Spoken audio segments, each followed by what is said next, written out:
Снежното и студеното време не ги спречи гостиварци во огромен број да присуствуваа на возобновената традиција на положувањето на Светиот крст во водите на реката Вардар.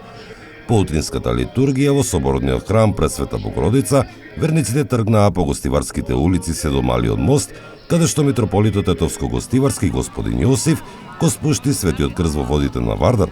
Во фаќањето на крстот учествуваа 30 на гостиварци, а најсреќен беше Павел Давидовски, кој годинава по трет пат скока по Светиот крст. Ова ми е трети пат кога се фрнам во светите води на реката Вардар и третиот пат, трета среќа го фаќам крстот.